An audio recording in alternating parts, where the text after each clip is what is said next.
Hello everyone, my name is Deepika और आज हम यूपीएससी सीसेट 2020 का मैथ्स एंड रीजनिंग का पार्ट 4 करने वाले हैं, जिसमें हम क्वेश्चन नंबर 35 to 40 करने वाले हैं।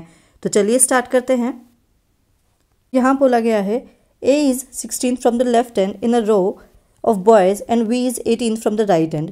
G is 11th from A towards the right end 3rd from V towards the right hand. How many boys are there in a रो।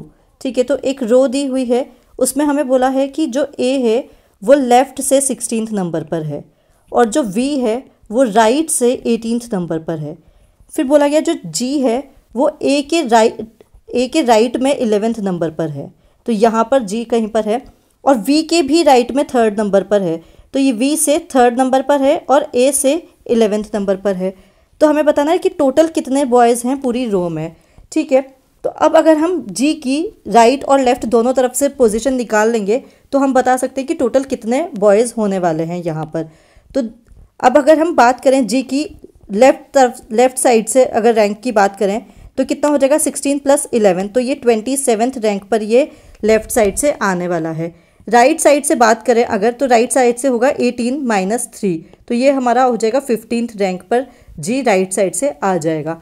तो कितना हो गया, तो टोटल स्टूडेंट्स कितने हो जाएंगे 27 + 15, लेकिन एक माइनस करना पड़ेगा क्योंकि G 2 बार कैलकुलेट हो रहा है। लेफ्ट साइड से 27th नंबर पर है तो लेफ्ट साइड से भी कैलकुलेट हो रहा है, और राइट साइड से 15th नंबर पर है तो राइट साइड से भी कैलकुलेट हो रहा है, तो 2 बार G कैलकुलेट हो रहा है, तो उसे एक ही बार रखने के लिए एक बार हमें माइनस करना होगा, तो एक माइनस हो जाएगा, तो टोटल हमारा यहाँ पर आ जाएगा 41, तो B इसका आंसर यहाँ पर आ जाएगा।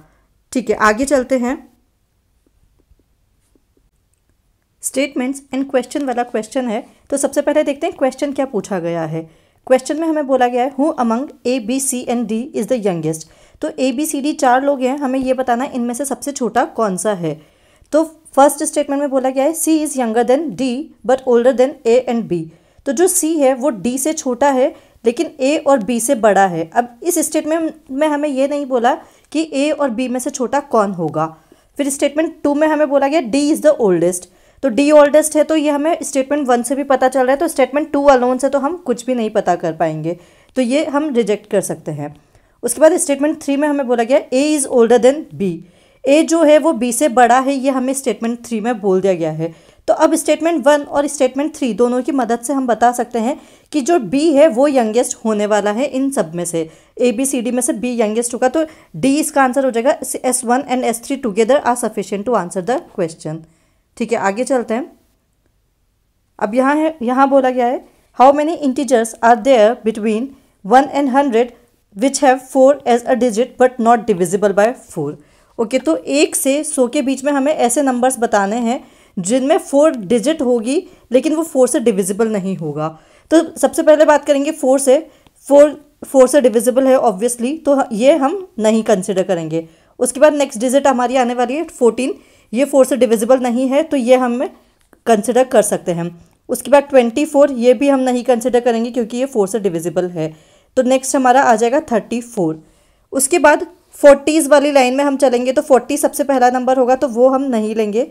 तो फिर हमारा आ जाएगा 41, 42, 43।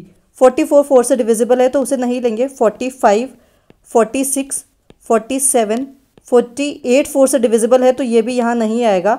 49, तो ये हम 40s वाली लाइन में ये वाले नंबर्स ले लेंगे। उसके बाद आगे बात करेंगे तो 54 नेक्स्ट आ जाएगा जो 4 से डिविजिबल नहीं होगा। उसके बाद 64 वापस से 4 से डिविजिबल है तो इसे नहीं लेंगे। फिर होगा 74, 84 नहीं लेंगे, तो फिर हमारा आ जाएगा 94। तो ये सारे नंबर्स होने वाले हैं ऐसे जो कि 4 डिजिट होगी उनमें लेकिन 4 से डिविजिबल नहीं है। तो अब काउंट कर लेते हैं कितने नंबर्स हैं। 1 2 3 4 5 6 7 8 9 10 11 12, तो टोटल 12 ऐसे नंबर्स होने वाले हैं, तो C इसका आंसर यहाँ पर आ जाएगा। आगे चलते हैं। अब यहाँ बोला गया है let x y be the volumes m n be the masses of 2 metallic cubes P and Q respectively. तो 2 मेटेलिक क्यूब्स हैं P और Q, जिनकी वॉल्यूम हमें दी हुई है X और Y और मास हमें दिया हुआ है M और N। तो जो क्यूब होता है उसकी क्वालिटी ये होती है कि जो उसकी साइड्स होती हैं वो सारी साइड्स इक्वल होती हैं। तो हम मान लेते हैं कि सारी साइड्स की जो लेंथ है वो A है, तो सारी ही साइड्स जो होंगी उसकी इक्वल होती हैं। और अगर वॉल्यूम की बात करें, v अगर हम वॉल्यूम मान लें तो वॉल्यूम होता है क्यूब का a क्यूब, मतलब जो साइड होगी उसका क्यूब कर देंगे, 3 बार उसे मल्टीप्लाई कर लेंगे तो उसका वॉल्यूम आ जाता है। ठीक है, अब यहाँ हमें बोला गया है कि x जो है वो p का वॉल्यूम है और जो q का वॉल्यूम है वो है y। ठीक है, और p का मास है m और q का मास है n। तो ये दो चीज़ें हमें दी हुई है। अब आगे देखते हैं, each side of q is 2 times that of p। जो q की साइड है वो p की साइड की 2 टाइम्स है। मतलब हम मान लें अगर p की साइड a है तो q की साइड कितनी हो जाएगी 2a। साइड मतलब जो ये एक साइड होगी उसकी लेंथ। तो अगर p की साइड हम a मान लें तो q की साइड हो जाएगी 2a। ठीक है, अब हम देखते हैं, mass of q is 2 times that of p। जो मास है q का वो भी p के 2 टाइम्स दिया हुआ है। तो मास हमें n दिया हुआ है q का, तो वो हो जाएगा 2 टाइम्स m, क्योंकि m p का मास है तो n is equal to 2m हो जाएगा हमारा। ठीक है, अब हमें बोला गया यहाँ पे u is equal to m upon x and v is equal to n upon y, then which of the following is correct. ठीक है, तो u हमें बोला हुआ है कि m अपॉन एक्स है, m अपॉन एक्स। ठीक है, और v हमें बोला हुआ है n अपॉन वाई v है। तो हमें देखना है कि u और v में क्या रिलेशन होगा, ये हमें बताना है। ठीक है, तो अब यहाँ अगर हमने p का साइड a मान लिया है और q की साइड 2a मान ली है तो x और y इनका वॉल्यूम हमें दिया हुआ है। तो x इज इक्वल टू कितना हो जाएगा, क्योंकि ये वॉल्यूम है तो क्या वॉल्यूम क्या होता है 2a क्यूब p का वॉल्यूम हो जाएगा, और y जो कि q का वॉल्यूम है वो हमारा हो जाएगा 2 इंटू a का होल क्यूब। तो ये हमारा आ जाएगा 8a क्यूब, y का वॉल्यूम हमारे पास आ जाएगा। तो यहाँ से हम अगर u देखेंगे तो u होगा m अपॉन एक्स की वैल्यू क्या रखेंगे, a क्यूब x की वैल्यू रख देंगे। उसके बाद अगर v का हम देखें तो n इज इक्वल टू था हमारा 2m, जो हम ऑलरेडी पहले देख चुके हैं। तो यहाँ से हो जाएगा ये 2m डिवाइडेड बाय y की वैल्यू हम देख चुके हैं 8a क्यूब, यहाँ से हम y की वैल्यू निकाल चुके हैं तो ये 8a क्यूब यहाँ पर हो जाएगा। तो v इज इक्वल टू हो जाएगा, ये 4 टाइम्स कैंसिल हो जाएगा, 1 upon 4 m upon a cube. अब m अपॉन a क्यूब की वैल्यू क्या है u, तो यहाँ से हमारा आ जाएगा v is equal to u upon 4। तो एक तरह से क्या हो गया, u is equal to 4v हो गया हमारा। तो आंसर यहाँ हमारा a आ जाएगा, u is equal to 4v। तो इस तरह से हमने वॉल्यूम की वैल्यू हमें पुट करनी है और मासेस का जो दिया हुआ है वो हमें पुट करना है, और उसमें फिर फाइनली हमें रिलेशन निकालना होगा u और v में क्या रिलेशन है। तो वही हमने यहाँ पर किया है। ठीक है, आगे चलते हैं। एवरेज का क्वेश्चन है, ये हम एवरेज वाले वीडियो में भी ले चुके हैं और यहाँ पर भी देखते हैं। The average age of a teacher and 3 students is 20 years. If all the 3 students are of the same age and the difference between the age of the teacher and the students is 20 years, then what is the age of the teacher?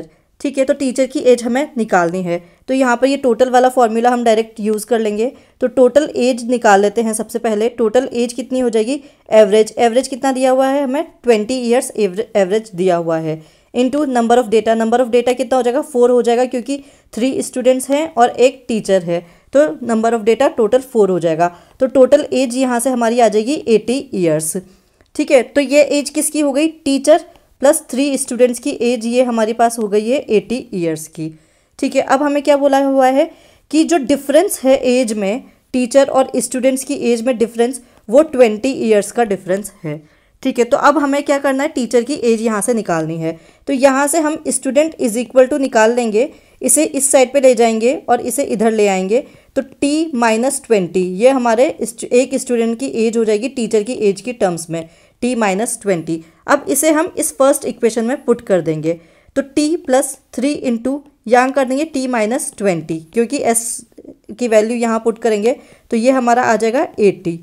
तो अब इसे solve कर लेंगे तो t plus 3t 4t हो जाएगा, यहाँ से ये माइनस 3 इंटू 20 करेंगे तो ये 60 हो जाएगा इज इक्वल टू 80। तो यहाँ से 4t इज इक्वल टू कितना हो जाएगा, ये इधर 60 इधर जाएगा तो प्लस का हो जाएगा 80 प्लस 60, ये हमारा हो जाएगा 140। तो 4t इज इक्वल टू 140, तो t इज इक्वल टू यहाँ से हमारा आ जाएगा 140 डिवाइडेड बाय 4। तो कितना हो जाएगा ये हमारा हो जाएगा 35 ईयर्स। तो टोटल टीचर की एज हमारी आ जाएगी 35 ईयर्स की। तो सी इसका आंसर यहाँ पर आ जाएगा। ठीक है, आगे चलते हैं। प्रॉफिट एंड लॉस का क्वेश्चन है, तो देखते हैं क्या बोला गया है। A person bought a car and sold it for rupees 3 lakh. If he incurred a loss of 20%, then how much did he spend on to buy the car? ठीक है, तो अब सबसे पहले प्रॉफिट एंड लॉस का basic समझ लेते हैं कि ये होता क्या है। लॉस कब होगा? लॉस तब होगा जब कॉस्ट प्राइस बड़ी होगी सेलिंग प्राइस से, कॉस्ट प्राइस ज़्यादा होगी सेलिंग प्राइस से। कॉस्ट प्राइस क्या होती है? कॉस्ट प्राइस वो प्राइस होती है जिस पे हम कुछ चीज़ परचेज करते हैं, खरीदते हैं किसी चीज़ को। सेलिंग प्राइस क्या होती है? जिस प्राइस पे हम उस चीज़ को बेचते हैं वो उसकी सेलिंग प्राइस होती है। तो ऑब्वियसली अगर हम खरीदेंगे ज़्यादा प्राइस पर और बेचेंगे कम प्राइस पर तो क्या होगा? लॉस होगा। तो अगर कॉस्ट प्राइस ज़्यादा है सेलिंग प्राइस से तो वो लॉस होता है। तो लॉस का अगर परसेंटेज की बात करेंगे तो परसेंटेज प्रॉफिट हो या लॉस हो ये हमेशा कॉस्ट प्राइस के टर्म्स में ही निकलता है। तो डिनोमिनेटर में हमेशा कॉस्ट प्राइस ही रहने वाला है। और न्यूमरेटर की बात करेंगे दोनों में, तो न्यूमरेटर में जो ज़्यादा होगा उसे हम पहले लेंगे और जो कम होगा उसे बाद में लेंगे। तो ज़्यादा वाले में से कम वाला माइनस कर लेंगे। प्रॉफिट में सेलिंग प्राइस ज़्यादा होती है कॉस्ट प्राइस से, तो प्रॉफिट के परसेंटेज निकालेंगे तो selling price minus cost price कर देंगे। और क्योंकि लॉस में कॉस्ट प्राइस ज़्यादा होती है तो लॉस के लिए cost price minus selling price कर देंगे। और परसेंटेज के लिए क्या करना होता है? हमेशा 100 से मल्टीप्लाई करना होता है अगर किसी भी नंबर को परसेंटेज में कन्वर्ट करना हो तो इसलिए यहाँ पर मल्टीप्लाई बाय 100 फाइनली हम कर देंगे। ठीक है, तो ये बेसिकली प्रॉफिट एंड लॉस का कॉन्सेप्ट होता है। ठीक है, अब यहाँ पर इस क्वेश्चन में देखते हैं हम, तो हमें क्या बोला गया? Person bought a car and sold it for rupees 3 lakh. मतलब कि हमें सेलिंग प्राइस दी हुई है 3 लाख रुपीज़ सेलिंग प्राइस है उस कार की। ठीक है, if he incurred a loss of 20%, तो लॉस का परसेंट हमें दिया हुआ है 20% लॉस है, 20% लॉस हुआ है उसे सेल करने में। Then how much did he spend to buy the car. Basically हमें कॉस्ट प्राइस निकालना होगा कि कॉस्ट प्राइस कितनी होगी। तो सबसे पहले क्या करते हैं? इस लॉस को थोड़ा सा सिंप्लीफाई कर लेते हैं। तो लॉस इज इक्वल टू 20% जो हमें दिया हुआ है, तो बेसिकली करते क्या है हम? Cost price minus selling price divided by cost price multiply by 100। ये हमें दिया हुआ है और ये कितना दिया हुआ है? 20 ये हमें दिया हुआ है। तो इस 100 को हम इधर ले जाएंगे तो ये डिनोमिनेटर में आ जाएगा। तो कॉस्ट प्राइस हम मान लेते हैं कि x कॉस्ट प्राइस है, तो x माइनस सेलिंग प्राइस कितनी है? 3 लाख रुपीज़ सेलिंग प्राइस है, डिवाइडेड बाय वापस से कॉस्ट प्राइस से ही डिवाइड करेंगे इनटू 100 को हम उस तरफ ले जाएंगे तो ये हो जाएगा 20 डिवाइडेड बाय 100। अब ये कैंसिल हो जाएगा इससे 5 टाइम्स, तो यहाँ डिनोमिनेटर में 5 आ गया है हमारा। तो 5 को जब हम इधर लेके जाएंगे तो ये हो जाएगा 5x माइनस 15 लाख, तो ये हमारा आ जाएगा इज इक्वल टू x। अब इस x को इधर लेकर आएंगे तो ये हमारा हो जाएगा 4x is equal to 15 lakh rupees. तो x की वैल्यू इस तरह से हम निकालेंगे तो x की वैल्यू कितनी आ जाएगी? x की वैल्यू यहाँ से आ जाएगी हमारी 3,75,000 x की वैल्यू यहाँ से हमारी आ जाएगी। तो D इसका आंसर यहाँ पर आ जाएगा 3,75,000। तो ये इसका आंसर यहाँ पर आ गया है। तो यहाँ पर आज का ये वीडियो ख़त्म करते हैं। और अगर आपको ये पसंद आए तो प्लीज़ लाइक करिए, शेयर करिए ज़्यादा से ज़्यादा और सब्सक्राइब करिए चैनल को एंड बने रहिए चैनल के साथ। Thank you so much.